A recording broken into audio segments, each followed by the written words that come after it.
Welcome to episode number 33 with Eric Kaufmann, visionary executive leadership coach and author of the book, Leadership as a Hero's Journey. I don't think calm is the objective. I think deliberately present and not running away is the power. Talk about courage as walking towards what you'd rather run away from. I just love that you focus on that because the whole idea of being fearless is, as far as I'm concerned, nothing but a marketing ploy. It's absolutely ridiculous. The fear is built into the physical structure of our brain. So being fearless means you'd have to have some kind of lobotomy, right? Part of your brain would have to be chopped out in order to be fearless. And by the way, there's all kinds of implications to that, right?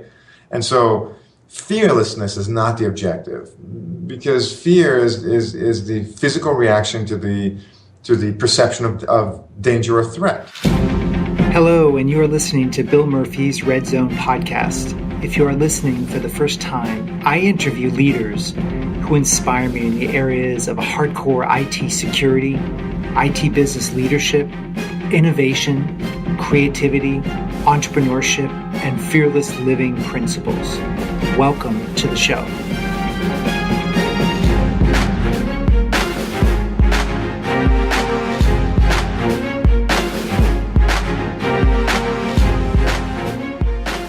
Welcome back to the show, everybody. This is Bill Murphy, your host of the Red Zone podcast. Today I have Eric Kaufmann on the show. I asked Eric on the show to discuss his book, Leadership as a Hero's Journey, the 4 virtues for transforming uncertainty and anxiety into results. Eric shares practical ideas and tools that deepen a leader's ability to be efficient, effective, and deliberate, a leader whom people are drawn to follow. Eric's journey contains 13 years of leadership consulting, management at Fortune 100 firms, degrees in business and psychology, a quarter century of Zen practice. He asks questions like, are you leaning into the problems and discomforts in your business and personal life, or are you running away and avoiding them? The Western world can make us soft as men and women because we're mesmerized by external things and results, and we forget that our results and momentum could be better if we got the inside right first, and this would drive the external results we so crave. In my conversation with Eric, we explore his work with executives who are tackling their lives as a hero would. The hero's journey, as Eric describes it, takes enormous courage and the resilience to deal with fear, discomfort, and uncertainty in new ways that you may not have considered before. As we talk, he shares ideas and practical suggestions on how to develop focus on what you are creating, how to develop courage by asking questions about what you're avoiding, developing grit, how you sustain momentum and pace in the face of discouragement and fatigue, and faith. What are you yielding to versus remaining rigid against? Please enjoy my conversation with visionary thought leader and executive coach, Eric Kaufmann. Eric, I want to welcome you to the show today. Thank you, Bill. I'm delighted to be on and looking forward to our conversation. Fantastic. Well, I know you and I talked briefly before we got started, and I am really interested in how do you answer the question if you're at a cocktail party or you're waiting in the airport and when someone says, what do you do for work? How do you answer that question? I guess the easiest way that I answer that question is, I'll say I'm an executive coach, I'm an author, I'm a keynote speaker, and then people sort of look sideways like, okay, what did you exactly mean? So I say I'm an educator, and they say, well, who are you educating? And I'll say I'm an educator of executives and folks who are in leadership roles. And so then they still look at me kind of sideways, and they're just about to step away and get another drink, to get out of this conversation. And I realized I need to give a little more context because it's not so obvious. So in essence, what I do is I work in 3 different buckets, right? One is, I call one-to-one. There's a one-to-few and one-to-many. One-to-one is working individually with an executive, helping them essentially make better decisions and achieve better results. In the one-to-few, I walk in and I facilitate leadership groups. So this week actually, I was in Portland with 9 people for 2 days in a conference room working out their plan, their strategy for next year, and working through all the group dynamics of what gets in the way of executing the strategy. The one-to-many is my firm does training. So we'll do leadership development training, skill-based. How do you effectively coach? How do you solve problems? How do you develop people? things of that nature. Well, I was originally led to you because I read your book, Leadership as a Hero's Journey, and I love the metaphor of a hero. And then the subtitle is The 4 Virtues for Transforming Uncertainty and Anxiety into Results. And it was a fascinating title, and I'd love to know, like, how did you get the title? What was the origin of the title of the book? The origin of the title came from a combination of both being very influenced by Joseph Campbell. Joseph Campbell is sort of a teacher philosopher who did a great amount of research about what is common to all human beings, right? He was almost like a cultural anthropologist looking to strip away, religious and cultural and sort of gender and race type of things and look at what is fundamentally true about the human experience across the entire globe. And he came up with some fascinating material, not the least of which is that the power of myth, the power of story, the power of how we contextualize and give meaning to our lives. And he came up with this idea of the monomyth, the idea of a sort of a singular structure of a story that informs stories, whether they're told in Africa, in Japan, in Mesopotamia, or, in England. And he came up with the hero's journey as the underlying structure of that narrative. So the idea of the hero's journey is that each one of us is on this path, from birth when we enter into the experience till death when we exit it. And there are multiple challenges, struggles, prizes, mentors, helpers, foes. There's a whole rich experience. If you think of Star Wars is actually written with Joseph Campbell, the original Star Wars, to describe this experience of life, this journey of life. I love that piece, the journey of life, because what I found interesting is you do bring in, like, it seems the entire person, so that this journey is a journey within family, it's a journey within business, it's a journey of adventure in several stories at one time. How do you introduce this concept of the hero's journey to someone who's hearing it for the first time, and how do you introduce it to them from a business point of view? And then also weave the stories of their life that they're trying to accomplish or dream through to fruition. How do you work with someone regarding those? The story on a personal level, at the most fundamentals, Joseph Campbell identified 10 phases, as it were, of the story, but I'm interested in really just breaking it down to 3 very simple components of what makes up the hero's journey.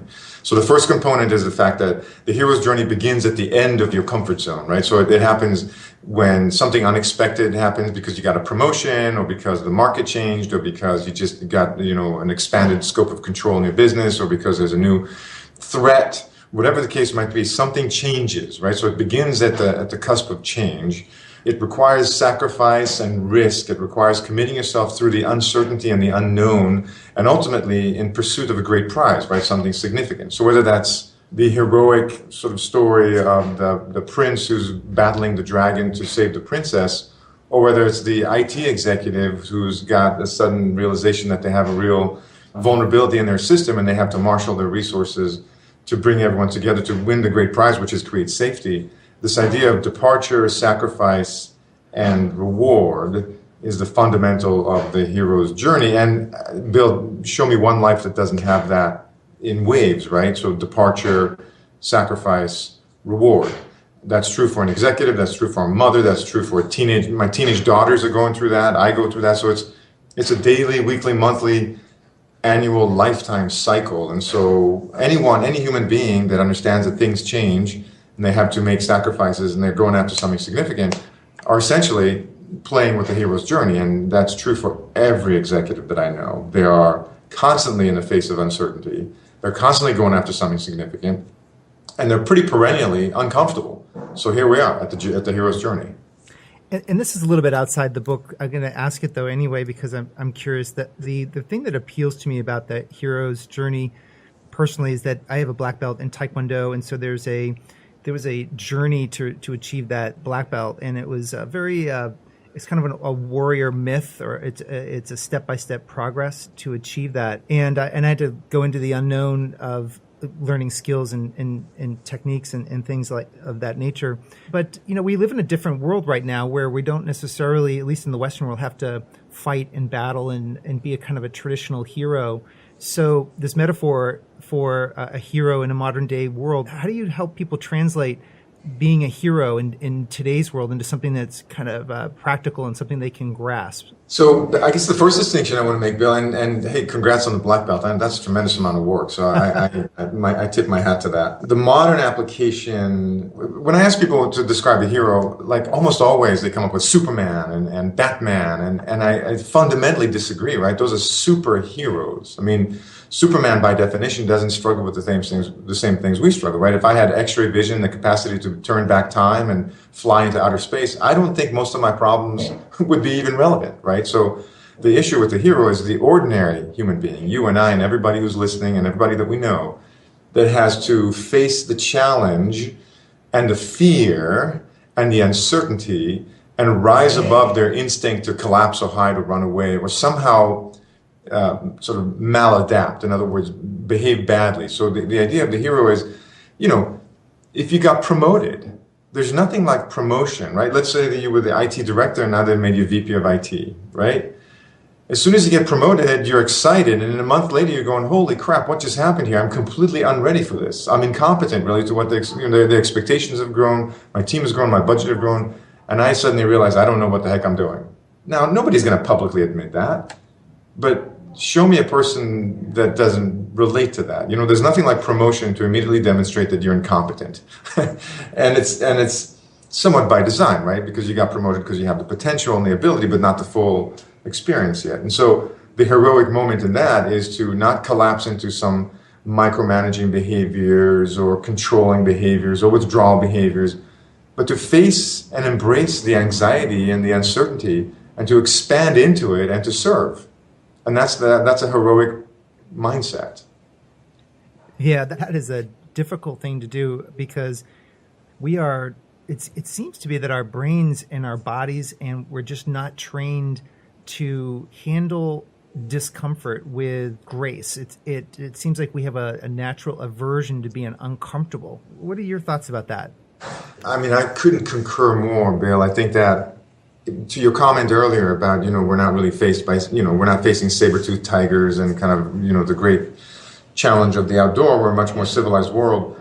We really, really have lowered our competence to withstand discomfort. We have made comfort the new safety. What used to be a desire for safety and just survival has mostly gone underground. And I'm talking about Western world, I'm talking about first world, and there's plenty of places that are, life-threatening. I get that. I watch the news too.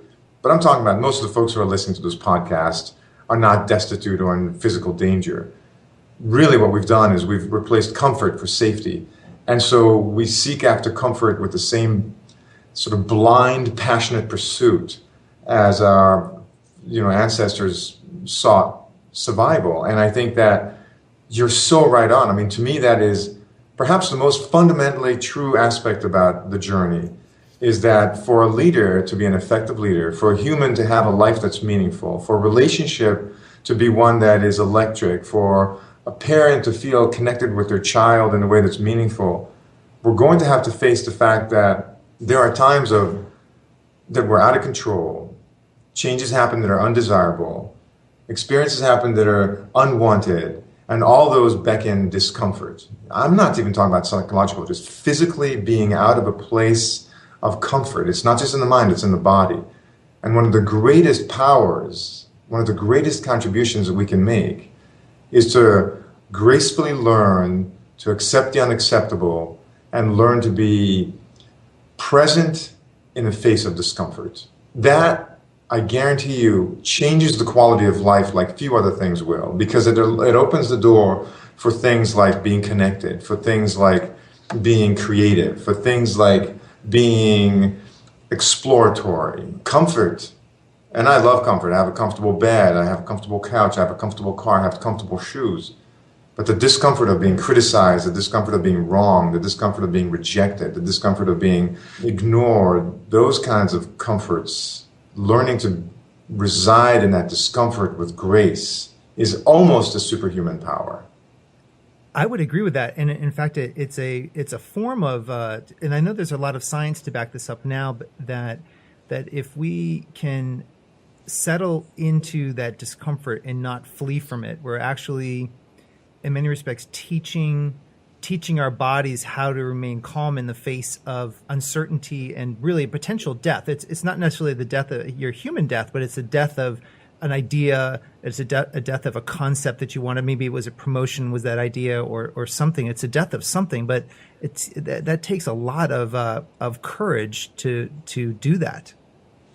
It does. Actually, I want to offer at least one possibility, right? You said the ability to cultivating or something to the effect of, developing the ability of being calm in that process. And I propose that being calm is not necessarily the objective, because being anxious, being frightened, being uncomfortable, I can't tell you that I'm calm in that space, but I can tell you that I remain engaged in the process, and I try not to run from it, right? Because to say that I want to be calm then creates almost an untenable paradigm that somehow in the face of discomfort, I have to be kind of this, Buddha nature, unfettered, or not unfettered, sort of equanimous and calm. And for as many years as I've practiced this, I don't have that experience. But I do know that I can be in great discomfort, anxious, which is really what discomfort's about, is a form of anxiety and physical discomfort, and still commit to stay and remain engaged and attentive to what's going on. So I don't think calm is the objective. I think deliberately present and not running away is the power. Oh, so being present and not running from the situation is where the power comes from. Okay, that makes sense. So in a practical example, that could be, well, is there an example that would come from a business or a family environment that you think would fit into that situation, just to give people our listeners an idea of what we mean by that being of not running from the present? Yeah, I can think of a sort of an immediate example. I'm thinking of a CEO that I'm coaching. He runs a $400 million business. And as a matter of fact, the head of manufacturing, who happened to be a 20-year friend of his, right? So head of manufacturing really not hitting the mark. And the company is now visibly hemorrhaging, right? So because the head of manufacturing didn't hit the mark and is underperforming, the company is now in major backlog, and it's actually costing dollars. This has gone beyond, you should fix that, to, oh my God, we're actually hemorrhaging now. And the CEO just didn't really want to deal with it. He didn't know how to fix it. This guy was a friend of his. There's all kinds of implications. And on top of all that, or perhaps even beneath all that, was his desire to remain liked and in friendship. And it took great courage for the CEO to face the fact that he was, withdrawing and avoiding a situation because it was deeply uncomfortable to have this kind of impact on the relationship and potentially on the management team and on the hassle that he's going to have to go through if he fires this guy and brings in a new guy. But I hope it makes sense. His desire to remain comfortable as a CEO was actually him abdicating his responsibility to the company. And it took him being willing to be in discomfort, personal discomfort, physical discomfort, relational discomfort, business discomfort, and just kind of sit in that discomfort and make the decision that needed to be made and all the implications that came with it. It was not easy for him, and it was not comfortable, and it was necessary, and it was the right thing to do. That makes sense, and that's part of what you're saying, leaning into and being present with that challenge and not running from it, but facing it with what would be the language you would use? Face it with presence, or just not running from it? What other language? So if we're talking about, in this case, it's a form of courage, right? And my definition of courage is really simple. I talk about courage as walking towards what you'd rather run away from. Makes sense. And so, in essence, and we feel that in our body, right? And people have different ways that they react to that. They can avoid it, they can minimize it, they can blow it off, they can rationalize it, they can try and delegate it. I mean, there's lots of ways we try to avoid something. But in essence, once we get a handle on it, that there's something that needs to be dealt with, it's simply willingly walking towards it and embracing it rather than rejecting it. So one of the parts of your book that was interesting to me is, and we're going now towards the beginning of the book, when you talk about what am I creating? And that's under the focus section. Mm-hmm. So why is that an important question? It's important because I think it was Henry Ford might have been the one who was attributed with saying this, but there's a saying, I'm sure you've seen it, sort of, whether you believe you can or whether you believe you can't, you're right. And so our thoughts are sort of labels and ideas, then they manifest, or they coalesce into beliefs. The beliefs that we hold then ultimately shape the filters with which we look at the world, see information, make decisions, and ultimately shape the interactions and behaviors and communication that we have, which then makes a direct contribution to the type of relationships and the type of outcomes that we have. So if I think that for whatever reason I'm just not very good at managing conflict, that's a thought that I have. So my belief is that, I should avoid conflict because conflict is something that will get out of hand, it'll get messy, I don't know how to do it, I've never done it well. I will start interacting with people, and when conflict arises, which is inevitable, I will either become overly aggressive, trying to shut it down, or perhaps I just withdraw and pull away.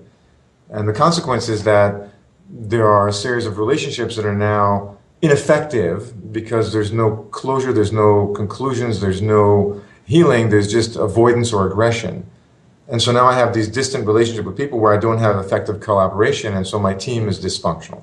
So, did you follow that kind of thing? Absolutely. And one of the pieces that stuck out for me, because when I was doing an Ironman a couple of years ago, I was doing a lot of bike riding. And it's funny, when you have two pebbles on the ground and you're riding your bike 20 miles an hour, so the two pebbles are beside each other, someone said, well, we just do this instinctively, at least most of us do, since being little kids. You don't look at the pebbles, you look in between the pebbles. So the tire, this little thin bike tire, goes between the pebbles and not over. You don't look at the pebbles. And you gave a couple examples related to car driving and icy roads, is looking for where you want to go versus looking at the obstacle you're about to potentially hit.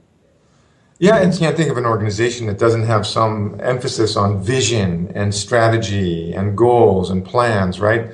At the organizational level, we take that for granted, that we have to have a focal point towards which we're striving, right? Something that defines our efforts and energies and collaborations, and something that gives meaning to our contributions and struggles and strife, right? And so we recognize at the organizational level, beyond any shadow of doubt, that we are creating something, that we are, the market has forces, legislation has forces, financial constraints have an influence. But every leader in every organization recognizes that their job is to produce results. And so they set goals, they set a strategy, they set objectives, right? Who doesn't know that? That is the most fundamentally common language we share with one another. Now, the fact that people don't recognize that happens on a personal level is just a lack of education, right? Because on the personal level, we're also told, how many lectures and books and coaches and motivational speakers have you heard that talk about setting goals, right? What are your personal goals? What are your professional goals? What are your relationship goals, spiritual goals, physical goals? Bill, by the way, it sounds like you have a long list of them and you're knocking them off pretty consistently. But, okay, so that's just playing into this idea of what am I creating? We are always creating something. We are always engaged in a goal pursuit, whether we are doing it consciously or unconsciously. And my emphasis is, yes, let's do it consciously. Let's set goals. Let's have a vision. Let's have strategy for the business. Do it for yourself. But then you got to look one layer below that, which is, what are the sort of unspoken objectives and goals that I carry in my head that influence the way I behave? So, for example, if I have this belief that says I shouldn't have conflict, or I have a belief that says that, everybody should like me, or I have a belief that says that, the only way that I get attention is by being the best, those are unexamined belief structures that actually become goals in and of themselves and shape what's going on around us. So, there's a client of mine who, his company was stalling in spite of all his brilliance, right? He had all the pedigree, education, experience, background to really grow the company, and it stalled. And when it came right down to it, I'll make this a short version. We recognized that in his mind, in his upbringing, he recognized that he needs to be safe. His parents were divorced, his mother raised him. It was all about safety and security. And so suddenly what we discovered is that there's a goal. What he was creating for himself through his people was safety. And that safety can be sometimes counterindicated to growth. And so in spite of all the pedigree, he had an unspoken objective to be safe and he was creating an environment where people were limited in their capacity to take risk. Does that make sense in how we create our world? Yeah, absolutely. Because in a lot of our listeners are going to be on the IT side of the fence. And of course, pretty much all businesses have IT as a major underpinning of what they're doing. And what's interesting is that if someone comes at it from a point of safety, then they're just going to be more kind of operationalizing and not really getting involved on the strategy side of the fence if they're constantly oriented towards safety. I think to your point, that's an interesting point. If someone wants to have a strategic kind of a creative, really assisting the business on the revenue growth and on the service side outside of just maintaining and supporting, I guess you'd have to kind of examine your underlying belief structure personally. That's precisely right, because it's we have I separate them into, so there's two characters that are playing inside of our role as a leader, right? I call one Tom and the other one Bev. So Tom is the outward visible one, right? Tom stands for targets, objectives, and milestones, right? So every leader sets targets, they create objectives, and they have milestones. Targets tells you sort of where you're heading. Objectives tell you what are the pieces you need to do to achieve that, and the milestones are essentially the measures to track your progress, right? And so that's Tom. We all talk about Tom. We share Tom. We express Tom. But then there's Bev. Bev is a much quieter and more subtle influence, but Bev is ultimately going to determine the degree to which Tom can function, because Bev is your beliefs, your expectations, and your values. And if you don't examine Bev, if you don't understand Bev, if you don't have a clear line of sight to your beliefs, your expectations, and your values, it is going to influence your targets, objectives, and measures in a direct and yet invisible way. And so it's not enough to just say, here's where we're going. It's really critical for a leader to look within and say, what do I believe? What are my expectations of myself, of the world, of others? And what are my values? Because that Bev is setting the real parameters for performance for the leader. That's interesting. And it's interesting how that I was reading your section on courage and the question, what am I avoiding? And I thought that's a powerful statement, because I thought, from our listeners' point of view, they might have specific goals with their direct reports that they're trying to achieve, and they might have specific objectives career-wise for themselves that they're trying to achieve, and then in the various other domains of their life with family and personal health, etc. Do you say that with courage, what am I avoiding, that question could be applied to every domain, or should it just be applied kind of globally to them personally? Oh, no. I mean, what am I avoiding? The function of courage is present in every experience of life, and hugely so in leadership. I mean, I told you, I work, a lot of my work is with executive teams. So I will go and facilitate team meetings in order to either, plan a strategy or solve problems or somehow upgrade the way that the executive team is interacting with one another, the dynamics of the team. So that's a lot of my work. Because you said, one of your quotes says it's practically impossible to navigate the journey of leadership without consistently staring into the taunting face of failure. And I thought that's interesting. In your work with people, do you feel that executives, that underlying fear of failure is a persistent voice in the head? It's huge. It is huge, and I do not know a single person that is immune to it. I mean, I like I said, earlier this week, I spent 2 days in a room with an executive team, and I will tell you that when we finally sort of dug down underneath what's getting in the way of these folks being able to collaborate. So you have marketing over here and sales over here and operations over here, and there's got upstream and downstream relationships and the projections of one, right? So sales really depends on the projections of marketing to determine how many leads are going to come into the funnel. Operations is depending on the projections of sales to determine how many heads they need to staff up in order to meet the demand coming in the door, right? So that's just one dynamic. And when it got right down to it, why was sales and operations at each other's throats is because it came down to fear of failure. It really came down to individually, Doug, the head of operations, and Steve, the head of sales, both had their own anxiousness around not measuring up and not being able to accomplish what they want to accomplish and being afraid to look like idiots, ultimately potentially being fired, which is a great fear, and being destitute and being worthless and all the things that come with that. But it wasn't rational what was getting in their way. It was this grip of fear. And they were going at it with numbers and charts and all these wonderful things, just using that data to hide the fact that they were anxious, they were frightened. And so rather than working together, they were working against one another. And we had to get down underneath that mask of professionalism to discover what was really going on there. And when we could get down to it, we could name it, they found that they were much more aligned, that they were in conflict. So you're saying that the courage and bravery is kind of one end of the pendulum, and then you have this fear, but you're not saying be fearless. You're advocating that there's a naming, meaning that we all agree that we're afraid here, and that we need to be courageous and brave about it, and then as a team work together towards a solution versus it just being toxic and tearing apart the team without naming it. Is that essentially what you're trying to do? I love that you said that, Bill. I mean, that's so important. I mean, I just love that you focus on that, because the whole idea of being fearless is, as far as I'm concerned, nothing but a marketing ploy. It's absolutely ridiculous. The fear is built into the physical structure of our brain. So being fearless means you'd have to have some kind of lobotomy, right? Part of your brain would have to be chopped out in order to be fearless. And by the way, there's all kinds of implications to that, right?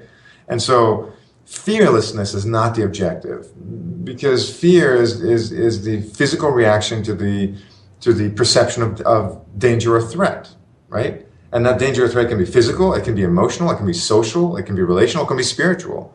So fear is a factor. Fear is the undergirding chassis of our brain. So fearlessness is total baloney. I mean, when I hear people talk about being fearless, man, that is a marketing ploy, because everybody relates to fear and everybody wants to be fearless. The issue is cultivating courage, the capacity to walk towards what you'd rather run away from. It's not about being fearless. It's about being graceful in the face of fear and anxiety, embracing it, naming it, and then moving towards it rather than away from it. Yes, I would agree with that 1,000%. It's maybe what we can do now is, so now that we've kind of identified that most everybody listening is going to be in some situation which is going to pose some threat, either within a meeting with their peers, with their direct reports, with their own career paths. It's going to be some perceived threat that's going to put them into a state of reaction.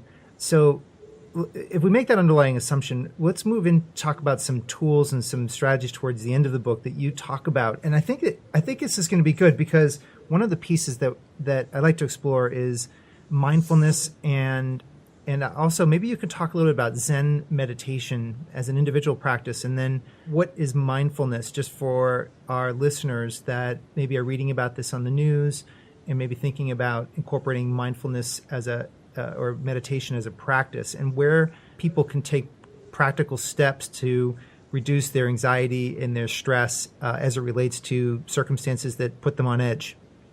Give me some instruction, Bill. Like, where do you want me to start unpeeling? There's a lot that you presented there as a possibility. What do you think from your listener's perspective would be the best place for me to start? I think a good place to start would be, how would you coach someone that is an individual that wants to start looking at mindfulness and start looking at meditation? Like, how would you define a meditation for someone who just wants to get started with this for the first time and is exploring like Zen meditation or mindfulness? And from working with senior executives, sometimes I think the illusion is, well, that's something for other people to do. We've got a business to run. So, and we don't really have time to do meditation. And how would someone, like, how are you working with people to sort of start to edge them into, if there's any sort of an opening that they want to embrace and start to take on these type of practices during this hero's journey? The first thing I want to say is I started a formal meditation practice in 1986. So going on 30 years now of practicing it. So it's a long time, and it includes, individual, my daily sitting. 2 times a year I go to 5-day silent retreats to deepen my practice. I have sort of we can spend a long time just on that topic alone, but I think that at this point, as it relates to, how is this an effective thing for an executive, for a leader, for a professional? And I think of it in the following way, right? The point of meditation, I'll think about the point of it and then I'll describe sort of what it is, right? The point of meditation, as far as I'm concerned, is to do 2 things. One is to sharpen the mind, and the other one is to broaden the heart. Sharpening the mind gives the ability to more clearly make decisions, more dimensionally think about innovation and creativity, be less caught up in black and white and historical thinking, and be more able to bring value through your cognitive capacity. That's sharpening the mind, right? There's a certain clarity that comes with the meditative practice. Broadening the heart has everything to do with the capacity to relate more fully, empathize more strongly, and ultimately create stronger bonds of both trust and loyalty, which are really the lubrication that moves a team into a remarkable direction. So that's the objectives of meditation as far as I'm concerned, sharpening the mind and broadening the heart. Now, what is it actually? Fundamentally, it's developing the ability to pay attention on purpose without judgment. In other words, I can draw my attention to some object, idea, or person and just really perceive it and understand it and relate to it without judgment, not making it something that it isn't. So that's a powerful thing to do. If you're a leader having a conversation with somebody and you're able to hold your attention on them, the amount of clarity and the speed of decision is remarkable. If you're a leader who is trying to solve a problem and you can put your attention on something fully, intentionally, and without judgment, in other words, without judgment is not without opinion, it just means that you really perceive it for what it is. That's a powerful contribution. So whether it's a person or a situation or an idea or a plan, the capacity to place your attention on something without judgment is a real competitive advantage and a personal coup. So let me pause there because I probably said a lot. But I think that it could be very powerful. So are you saying that individually, would you say that the teams that you're working with on a team basis, you're working with them to broaden these capabilities of stilling the mind, concentration, and sharpening the mind as a team basis, or can someone individually also take on this practice? Have you seen where people individually can tackle this if they don't necessarily have a complete team that's bought into this, or if they don't have a coach that's working with the team? Oh, absolutely. I mean, yeah, because it ultimately comes down to the individual. Here, let me give you sort of the easiest opening practice that I can think of, right? So I think of it as 13 seconds.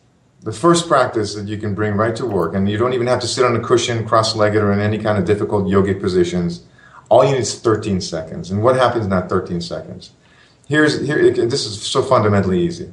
The next time you, whomever you are, right, runs into a situation where there's tension, right? Somebody says something that is upsetting to you, or something happened that surprised you. I mean, every executive that I know, when they get blindsided, get pretty darn upset, right? So somebody said something that was inaccurate, or somebody surprised you, or some situation came up, or an event happened that is out of your control. Any of those things, what they do is they grip us, our body flares into heat and tension, our mind goes into overdrive, and pretty soon we are not really consciously present to the experience. The invitation is this: 13 seconds. What's in 13 seconds?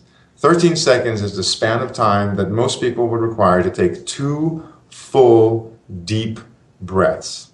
And what happens in that span? I don't know. I don't care. I know what's possible in that span is that you can pause. And at the end of the day, the meditative practices teach us that. Pause. Pause. Create a space between the stimulus and the response.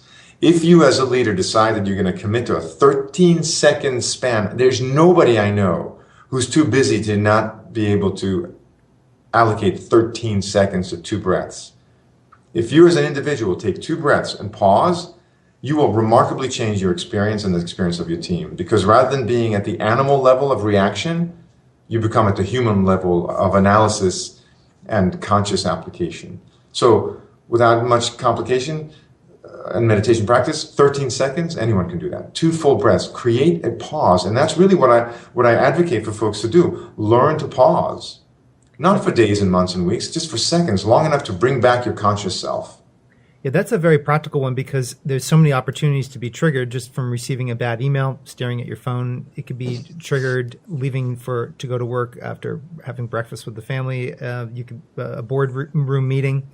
And so you're saying that just incorporating the discipline of these 13-second pauses is one chance to have a couple deep breaths and not react in the situation. So that's what you're recommending? At a very basic level. And then if somebody wants to actually sort of cultivate that more skillfully, then I would say, take 10 minutes a day and sit there in a quiet space with your phone not staring at you and just observe the nature of your breath for 10 minutes. This sounds so simple, so stupid, so easy, and it's remarkably challenging because thoughts come and go, physical sensations come and go, emotions come and go, to-do lists become mounting, anxieties become present. But the ability to sit there for 10 minutes and just be still and observe the nature of breath, inhale, exhale, chest expanding, lungs filling, lungs emptying, the warmth of the air against your nostrils and lips. That 10 minutes, what it does is it teaches the mind and the body to be attentive on purpose, right? To just sit there and pay attention. Now imagine what happens when you go into a meeting and you can pay attention more effectively. Imagine what happens when someone brings you difficult news and you can sit there and not run from it. So 10 minutes a day of just sitting and breathing, and it can be much more complicated, but I'm just talking something so simple. 10 minutes a day of being still and breathing absolutely teaches the brain and the body to bring a different nature of energy and interaction to your work. Yes, I find that is fascinating. And the more research they're doing in those establishing those pauses, there's literally a chemical neurological shift that's happening for people who do this consistently. So that's a very, very powerful suggestion that you're making there. Yeah, and what really I want from my leader, what I want from my leaders, what I think what anyone wants from leaders is to know that the person is really bringing their best self to trying to advance the mission and solve a problem. And when I'm caught up in my fear and anxiety and insecurity and ambition and greed and all those things, when I'm caught up in that, I'm not bringing forth my best self. And by learning to be still and creating a pause, I can catch that my anxious self is now running the show, and I can make a choice. Because that's really sort of the benefit of the stillness. It's not just being still, but in the pause between stimulus and response lies our humanity. And that humanity is manifest as a capacity to make deliberate choices, not just animalistic responses. That's the power. It's not just the power of being still, it's the power of opening up the space and then putting back into it the conscious human, not just the sort of amygdala-driven animal. Yeah, you're definitely reestablishing dominion over your own physiology and your own being. And what's interesting is I was just listening to a show the other day about a SEAL who was a part of a team. Actually, he was the leader of the team in Fallujah back in 2007 that had the most success in Fallujah, and really was a major part of his leadership helped bring that city that had fallen hands back into the United States and protecting the citizens there. And he talked about his abilities to be the observer. So he literally be in the fight or in the fray, and he had developed the ability to step outside the fray and observe. And it made a huge difference on a very intense situation on the battlefield. But he applied that even in training people back in the United States when it wasn't necessarily a battle, but he was having to simulate tough environments, is the ability to step outside and be the observer. And I'd love for you, I know it's probably a bit more advanced, but I'd love for you to explain the concept of the observer as you see it evolving for individuals that you work with. So the observer self is a really powerful exercise. To your point, I mean, it can be a life and death type of difference, right? And that's in the battlefield. Most of us are much more sort of embroiled in the minor battles of the office. But the observer self essentially comes down to this, and I think I describe it in the book at some length, but you can imagine sort of a small version of you. So, there's like a mini Bill in your case, or a mini Eric in my case, is sitting on my shoulder and dispassionately noticing what's going on. And I can access that almost like a video camera on my shoulder, or what now the cops or body cams, right? The power of the body cam is that it's recording without emotion, right? It's just simply picking up the data. And we can access that in a heartbeat. It takes practice, but it's immediately accessible. And so I often advise people to sort of put a little self on the shoulder who's watching without being caught up in the same emotional drama, the same sort of fears and hopes and aspirations that I have, this little part of me. And I just observe the situation from a little bit different perspective, from the shoulder rather than from my eyeballs. And I can access that data stream and maybe notice that it's not as dramatically one-dimensional as I see it through my emotional self, through my frustrated self, through my aspirational self. The observer self allows me to get some objectivity, a little bit of distance, and therefore more perspective, and ultimately a better decision is going to arise from that. And that's certainly something that can be cultivated in meditation. There's a whole host of observer practices in meditation. It can also just be as simple as committing to putting a mini self on my shoulder and saying, hey, what do you see?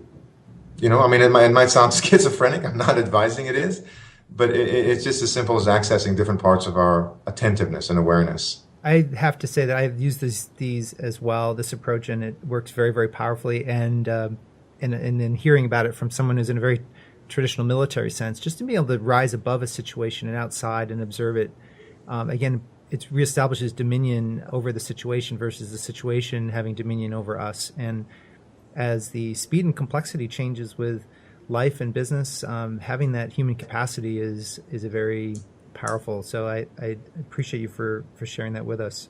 I'll share this last thought on this, Bill. So, you know, the Bulls and the Lakers are sort of historied in their winnings, in their championships, right? And the guy who was the most sort of famous is Phil Jackson, their coach, has taken first the Bulls and then the Lakers to all these championships. And one of the things that Phil Jackson was insistent upon is that the players all practice and understand. You talk about a fast-moving, intense environment. I'm pretty sure that the court with 10 guys on it beating the crap out of each other for a small ball to sink in a net. Right. That's pretty intense. And part of what gave them that competitive advantage, hands down, is Phil Jackson's introduction of these meditative practices, not just as a way of thinking, but as a way of being and a way of relating and a way of ultimately performing. And so I think if it can work in that high tension, intensive, explosive, competitive environment at the very highest level, you know, there's something to look at. It works in the military, it works on the basketball court, it works just as well in the office and the boardroom.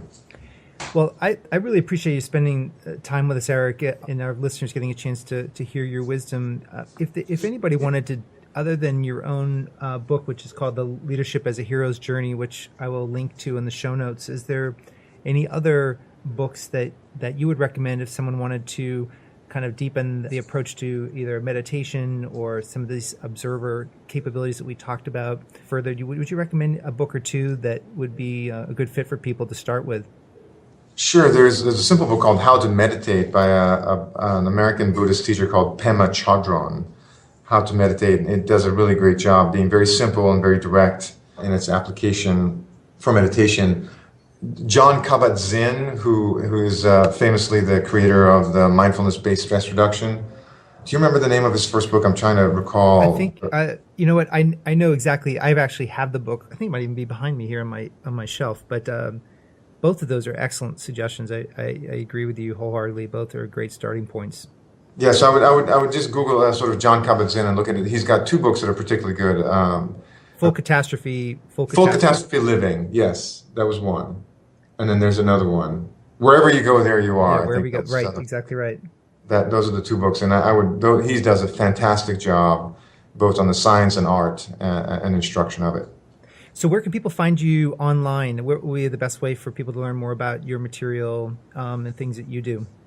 The website is sagatica.com, and Sagatica is Sagatica, sagatica.com. I derived it from the Latin word sagacitas. Sagacitas is the word for wisdom, so we get sage or sagacious, so that's where it comes from. So Sagatica, as a firm, our effort is to cultivate executive wisdom.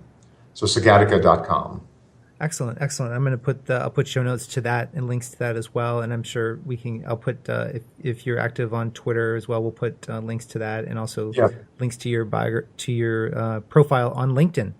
Wonderful. So I want to thank you very much for your time, Eric. This was fantastic. Bill, thank you. I appreciate your inquiry and clearly your own practice in this way, and that you're bringing it to the folks around the interwebs is pretty powerful. So thank you for inviting me. I appreciate that. We'll talk to you soon. Bye-bye. Bye-bye. Today's show is sponsored by CIOSecurityScoreboard.com. One of the toughest questions being asked of IT leaders is, tell me about how we're doing with our information security program. This question is so big for most companies that the only answer is, do you have an hour? And I might add, this would be an hour if the person asking was IT savvy. But what if the person was your business peer, a senior VP, a CFO, COO, for example? And what if the person was a CEO or a board member? Then you might need a couple hours.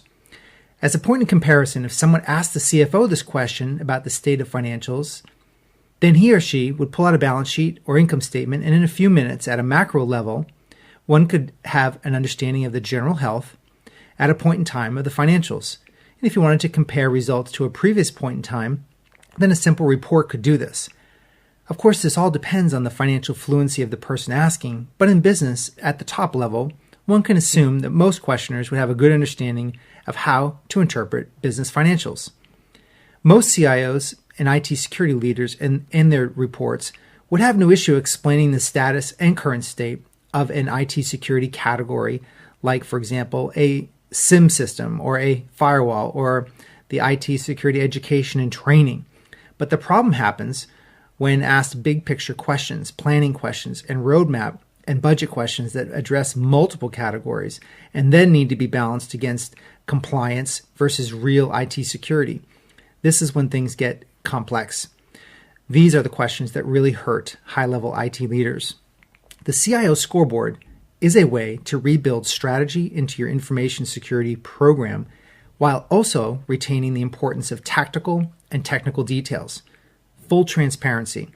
If the CEO and CFO has a question about a line item on the income statement, he simply asks the CFO or appropriate financial professional on staff to print out a GL summary of that line item, which would give support, detail, and rationale to that area. Using a similar approach, the CIO Security Scoreboard does the same thing as a financial system would. All details about the IT security program are loaded in. The bigger picture planning reports and point-in-time summaries are used by the CIO for communication with the CEO and board and other peers. The details are preserved for underlying support and clarification if needed. So go to the CIOSecurityScoreboard.com/podcast.